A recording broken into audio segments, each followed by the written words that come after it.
Good morning, friends. Today we are discussing about our new topic Form 15G और 15H. Form 15G और 15H किन किन cases में applicable होता है, इंडिविजुअल एचयूएफ में वो कैसे कैसे एप्लीकेबल होता है, उसकी एज लिमिट्स क्या है, उसे बैंक में कब सबमिट करना होता है। आज वो सब चीजें हम इस वीडियो में डिस्कस करते चलेंगे। फ्रेंड्स, जब भी बैंक आपको पेमेंट करेगा इंटरेस्ट फ्रॉम डिपॉजिट, तो इन दैट केस वो आपका जो है टीडीएस काटता चलेगा 194A में। और जो 194A का टीडीएस है वो बैंक की मैंडेटरी लायबिलिटी है कि वो उस टीडीएस को जो है गवर्नमेंट के खाते में जमा कराता चले।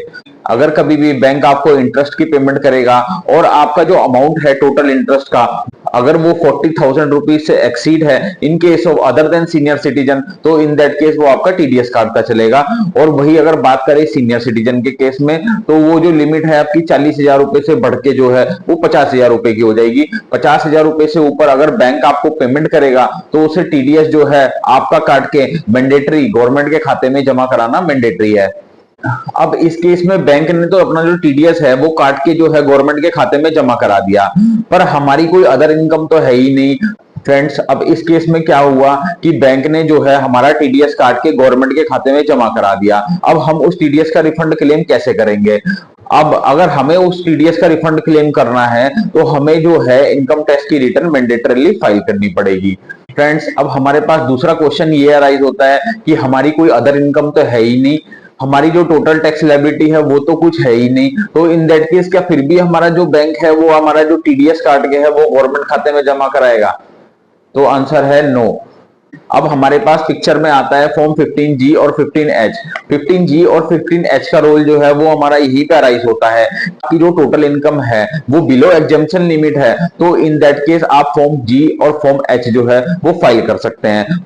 फॉर्म जी उस केस में एप्लीकेबल होगा जब आपकी जो एज लिमिट है वो 60 ईयर से बिलो हो, और फॉर्म 15H जो है वो उन केसेस में एप्लीकेबल होगा जब आपकी जो एज है वो 60 ईयर अबव हो। 15G की जो एज लिमिट है वो बिलो 60 ईयर है। अगर आप बिलो 60 ईयर्स के हैं तो इन दैट केस आपको फॉर्म 15G फाइल करना पड़ेगा, और अगर आपकी जो एज लिमिट है वो 60 ईयर से एक्सीड कर गई है तो इन दैट केस आपको फॉर्म 15H फाइल करना पड़ेगा। फ्रेंड्स, हमारे जो फॉर्म 15G और 15H के जो प्रोविजंस है वो only individual, HUF, trust, other SSC के केस में एप्लीकेबल है, बट हाँ ये कंपनी और फर्म्स के केस में एप्लीकेबल नहीं है।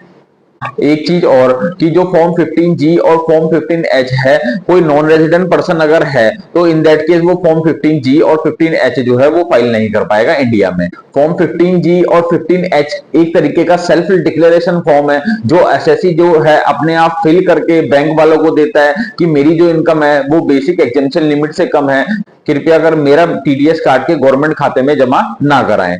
और जब आप उस फॉर्म को फाइल कर देते हैं तो उसके नीचे आपको सेल्फ डिक्लेरेशन में साइन भी करने पड़ते हैं और अपना आधार कार्ड और पैन कार्ड अटैच करके बैंक वालों को सबमिट करना पड़ता है। फ्रेंड्स, 15G और 15H के प्रोविजन सिर्फ तभी एप्लीकेबल होंगे जब आपका टैक्स पेबल जो है वो ऑल द केसेस आपका नील बनेगा, जो आपकी जो इनकम है वो बेसिक एग्जेम्पशन लिमिट से कम होगी। अगर आप ओल्ड टैक्स रिजाइम में है तो इन दैट केस आपकी जो एग्जेम्पशन लिमिट है वो 2.5 लाख रुपए है। अगर आप न्यू टैक्स रिजाइम में है तो आपकी जो एग्जेम्पशन लिमिट है वो 3 लाख तक आपको मिल जाएगी।